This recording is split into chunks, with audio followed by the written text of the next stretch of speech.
Bonjour les amis, bienvenue dans l'émission Esprit d'un serial killer. Un bon entendeur, salut. Cette émission est l'émission qui va vous décortiquer comment un serial killer passe à l'acte. Quels sont les éléments caractéristiques d'un serial killer. Les amis, abonnez-vous, likez et partagez. L'émission d'aujourd'hui, on va tout droit aux États-Unis. Nous allons vous parler de deux psychopathes. La psychopathie est une maladie psychique qui atteint spécialement les personnes qui sont en manque d'humanité et qui, pour eux, l'être humain ne signifie rien. Donc, pour commencer, nous allons vous parler de trois éléments qui viennent tout droit des États-Unis. Le premier s'appelle Edmund Kemper. Le deuxième s'appelle Jeffrey Dahmer. Et ces deux personnages, avec le troisième qu'on appelle BTK, ces trois personnages ont un trait de caractéristiques communs. C'est que ce sont des serial killers qui ont frappé les États-Unis, notamment dans les années 70 et dans les années 80. Ces éléments essentiels font partie d'une étude criminologique. C'est pour ça que nous vous passons le message suivant. Likez et abonnez et partagez. Donc pour commencer, la psychologie d'Edmund Kemper, des BTK et de Jeffrey Dahmer. Quels sont les éléments essentiels qui nous montrent que ces éléments-là ont quelque chose de commun? Sachez une chose, que tout va les rassembler. Avec quoi? En quoi consiste ce rassemblement? Ce rassemblement est marqué notamment par leur enfance difficile, souvent peu intégrés dans la société, souvent pas compris. Pour d'autres, sont souvent maltraités et se matérialisent notamment dans leur enfance quelque chose d'assez bizarre, c'est qu'ils ont le goût du meurtre, le goût du dépeçage, le goût de la violence. Ils n'ont aucune empathie pour les victimes. Et ce qui est encore plus grave, c'est qu'ils ne manifestent aucune compassion. Et c'est pour ça que ces trois personnages historiques des États-Unis sont importants à l'étude de criminologie. Pourquoi?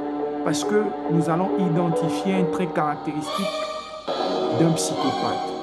Le psychopathe, notamment, il se comporte comme un élément qui est très social, qui a des amis, qui n'est jamais soupçonné, qui est quelqu'un de serviable, quelqu'un d'aimable. Mais derrière ce masque se cache quelqu'un qui a le goût de la destruction. C'est pour ça que nous avons intitulé cette vidéo « Le psychique, l'esprit du tueur en série ». Donc abonnez-vous, likez et partagez. Ceci va dire que nous commençons à peine cette émission. Les amis, nous comptons sur vous. Faire grandir la communauté. Le psychopathe, lui, il a quelque chose d'assez particulier, très particulier. C'est quelqu'un qui ne recule pas, qui joue même avec les autorités. Quelqu'un qui apprécie qu'on court derrière lui. Quelqu'un qui aime se vanter de tous les crimes et toutes les atrocités qu'il a pu opérer. Le psychopathe, c'est quelqu'un de très courtois, de classe pour certains. Quelqu'un qui est toujours propre sur lui. Et vous allez voir ces personnages, pour la majorité, si c'est un trait de caractéristique, ils ont tous les verres. Ça ne veut pas dire que si vous portez les verres, que vous êtes psychopathe. Non. La mentalité du psychopathe, elle est assez, très, parfois, bizarre, dans le sens où il n'est jamais imprévisible. C'est quelqu'un de calculateur, de manipulateur. Parfois, la psychopathie peut s'accompagner parfois d'un syndrome de plus. Ils sont maniaques, parfois ils sont narcissiques. Tu vois, c'est-à-dire un psychopathe narcissique, c'est quelqu'un qui apprécie son crime et qui est fasciné par lui-même. Il est tellement imbu de sa personne. Alors, moi, on fait cette étude du criminel, donc du tueur en série.